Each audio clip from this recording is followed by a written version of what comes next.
startups begin in communities across the country. Why does Silicon Valley get so much credit? My name is Nick Kastner. And I'm Kaitlyn Clays. We're interviewing the people building startup communities across America. But in the areas no one is talking about, the middle. This is the Ecosystem Builder Podcast by mug.news.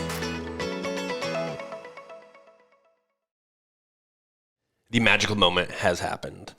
Kaitlyn Clays and I are recording a podcast in the same room. Woo! We're here. Yeah, finally. Yes, the live studio audience goes crazy. Yeah. Clap, everyone. Clap. Yeah, clap. The sign where it says like clap, you know, it's broken. So that's why the studio audience is quiet. That's all. Don't worry. We have so many people watching us right now. Like truly, it's just we don't have the sign working. That's all. Yes, yeah. So Kaitlyn and I have been making this podcast for over a year together now, and we have only worked remotely.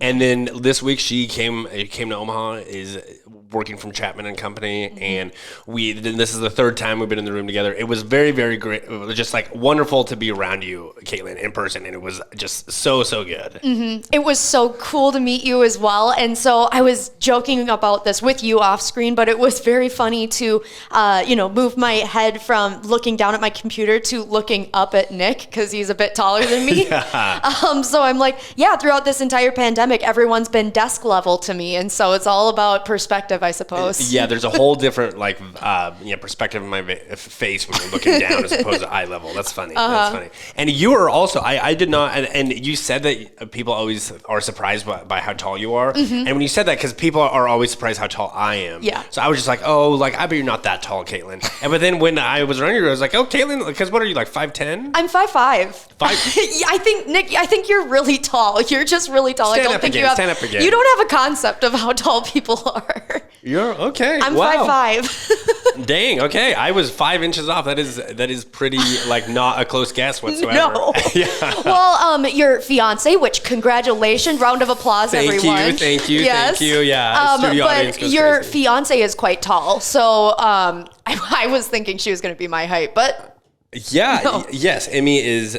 We complement each other, beyond the height, but height, including the height, and then the list goes on. Yeah, absolutely. Yes. Yeah. That we grabbed dinner in Ashland, Nebraska. What do you think of Nebraska so far? What's your little assessment of the place? I really like Nebraska. I will say, so prior to coming to Omaha, I'd driven through Nebraska from my drive from LA to Minnesota. Okay. And so I say this very teasingly, everyone, don't get upset, but I'd only stopped at a gas station or two, and everyone at the gas station was very angry because it was 4th of July weekend and everyone was trying to fill up their gas tank. And so unfortunately, my first experience in Nebraska, everyone was just very upset and wanting to get their gas as soon as possible.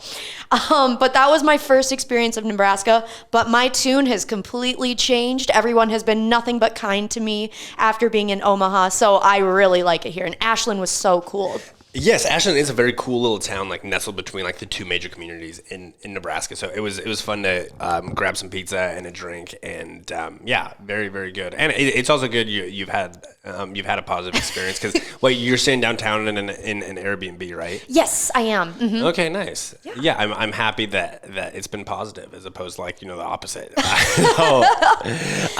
Okay, so the thing that we were going to come together of before we had a little pre-show meeting. I'm like, what are we going to make together? First podcast together. And we thought we would kind of assess on the last year that we've been creating content on some of our, some of the highlights, favorite episode, favorite moments from episodes. Kaitlyn, do you have any that stick out, or do you want to go first? Or should I? Yeah, sure. Okay. So, Ezzy Redwood, I had so much fun with him. So he was one of our first episodes. So this is really taking it back in the day, but he was super cool and so fun to speak with. He brought a lot of high energy to the room, and he spoke a lot about diversity, equity, and inclusion, and how his ecosystem is helping bring people to the table. And another thing that I've learned is that those strong ecosystem builders, a lot of them, they're just so easy to talk to. And so Ezzy's just comes to mind for me. And I don't know, I just think you and me, Nick, too, we are ecosystem builders in our own sense. Yes. Trying to help people and connect people with each other. And so I think if I'm learning something from speaking with all these ecosystem builders, is just talk to people and just have that good energy when you go into a meeting. Yes, yeah, the energy has been consistent. I've noticed that same thing too. That Ezzy's a good example of just like the type of energy that you want to be around. One of my favorite moments, which happened, I think, close to after Ezzy's episode, like a few after, but one of the first one was Cecilia Wassinger. When we were kind of like in pre-production for the show, we discussed like what exactly we wanted this show to accomplish, and one thing was promoting diversity, equity, and inclusion, and that's Cecilia's specialty to advise. Through the Kauffman Foundation, she advises communities on how to promote inclusion in each community. And I learned a lot, and it's also like some of the advice of like the thing I always think back is like the diversity, equity, and inclusion. The thing that we're really going for is a sense of belonging, but like each of those play into belonging, but like a lot of the times we lose that, I guess, goal, of like, we really just want to create an environment where everyone feels like they belong. And obviously there's a bunch of work to do on that, but like, that's the first time someone articulated that as as a vision, and she articulated it so well in that episode. So that is one, and again, I think Ezzy was like our 4th episode, and Cecilia was like number 8 or 9, maybe even earlier than that. Yeah. I don't even know. We should pull it up. What do we have, like 30 something? What are we going on? I think this is gonna be 40. I think. Don't quote me on that. But yeah, it's really built up, and it's been so much fun.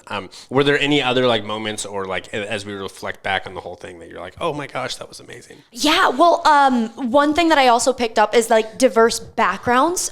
So Andy Stoll was a great example of things. So he worked in Bollywood films. So I love India, and I've been to India, want to work there as well one day. But anyway, so connected with that, and he's been a TEDx speaker and just has done a ton of crazy things in the background. And so I guess something I also learned, and this has been very empowering as well, being a young person, but you don't need to have the exact same path as somebody else in order to be successful. We're surrounded by all these entrepreneurs, and sometimes it's intimidating to be like, wow, they've accomplished so much. Like, how can I possibly get to their like level? And then you listen to them, we talk with them, and they're like, oh, at this age, I was doing this. Like, completely different than what they're doing right now. Yes. That has taken place in so many of the people we've highlighted, that they each have their own very unique path that and then like the ecosystem building just kind of fell in their lap. That is an interesting takeaway. Yeah. One of my, I guess, favorite things has been highlighting or like interviewing people or connecting with people that I know outside of this podcast. So really like Erica Wessinger from Omaha. She's an Omaha ecosystem builder. I know Erica. I worked in Maha, which is Omaha's music festival, last weekend, and she sits on the board. Really? No way. Yeah. You told me about the music festival. I didn't know she was involved with it. Yes, she sits on the board, and I didn't know she was involved with it either. But they had like a startup cabana is what I called it, but like, like little booths to hang out in, and you can like, and there was a whole bunch of entrepreneurs there, and I saw her getting people, and then I saw I was running social media for the event, so I had like an all access pass, and I saw her also with the backstage area. I was like, Erica, well, she asked me, she's like, what are you doing here? It's like, I'm running social media. What are you doing here? She's like, I'm on the board. I was like, whoa, this is, yeah. So like, it was just good to hear, even like that relationship I have with Erica as an example. I don't get to talk to her about like her thoughts on the Omaha ecosystem when I'm bumping into her at a music festival or, see her at a startup event. So sitting down with like her or Christina Oldfather or I think you talked with Brian Ardinger, right? Have we had Brian Ardinger on the show? He's a Lincoln guy. You should talk with Brian. Okay, that should be sounds good. an upcoming episode. I'm looking at our notes. Yeah. So that has been, I guess, a big positive thing for me, kind of personally for the show. But I've one thing I've definitely have enjoyed. I have got to say, like, this has been the coolest thing to be like in the same room with you as we're podcasting. Yeah. Like, I just feel a super high energy. I don't know if it's coming through on the listening end, but it's like, actually being in the room with people for podcasting and like connecting with people. It is also making me think a lot about this past year with the pandemic. We wouldn't have met if it weren't kind of for the pandemic. I mean, maybe, you never know, but it's been like we've been able to learn more about each other, become friends through this whole year. Definitely. And all remotely, all of it. Yes, and so we are going to record 2 more pieces of content together. Next is Kaitlyn did an interview with Jake, who from Fargo, and we're going to do the recap here just now. So next week's episode is with Jake, and then the following is with legendary Tom Chapman. So, and he's sitting outside and probably can't hear us. I bet he can't hear us. But we are sitting down with him. He is the organizer of Mug News and is also like a legendary ecosystem builder himself and doesn't do interviews that much. So it'll be fun to sit down and talk with him. So stay tuned for the next couple of weeks. Kaitlyn, where are you after Omaha? Where are you? Because Kaitlyn, through the past year, has lived in Austin, lived in LA, lived in Minnesota, and I'm leaving other places out. She's bounced around constantly. What is next for you, Kaitlyn? Next step is Atlanta, Georgia. So I am very excited. There's actually an ecosystem builder in Atlanta, and I know we stick to the Midwest, but he works with insurances and small businesses, and he's licensed to work all over the U.S. And so he's had experience with the Midwest, and so I'm curious to see, maybe we can talk with him. Who knows? But Atlanta, Georgia is where I'm heading. There's a couple film and voiceover opportunities there for me. So nice. That's exciting. Yeah, that's my big thing now. Yeah, and on that, there's the mayor of Miami, Florida, is turning Miami into this like crypto tech hub. And I heard him on this different podcast I listened to with Kara Swisher Sway. It's a New York Times podcast. And I loved him. He was just a very cool. I was like, he is an ecosystem builder, but again, we really try to stick to the Midwest. But I think breaking that once or twice for like people that we see fit, I think it's worth it. I think so. Yes. And especially if they work with us, I mean, we have a connection. It's not like, we're middle specific. It's a club now. Yes. Yeah, exactly. Well, Kaitlyn, do you have do you want to read us out? Do you have that in front of you? Yeah, I can have it in front of me. I can also read us out too. I found it. Okay, perfect, I got Kaitlyn. it. Okay, here I go, everyone. Thank you for listening to today's episode of the Ecosystem Builder Podcast, which is a product of mug.news and hosted by Nick Kastner and Caitlin Clays. If you have any questions about today's episode, connect with us on Twitter at Nick Kastner, at Clays Creates, or at Mug News Official. If you enjoyed this episode, please leave a review and share with your friends. We release episodes every Wednesday morning, so make sure to follow so you don't miss a beat. Bye-bye.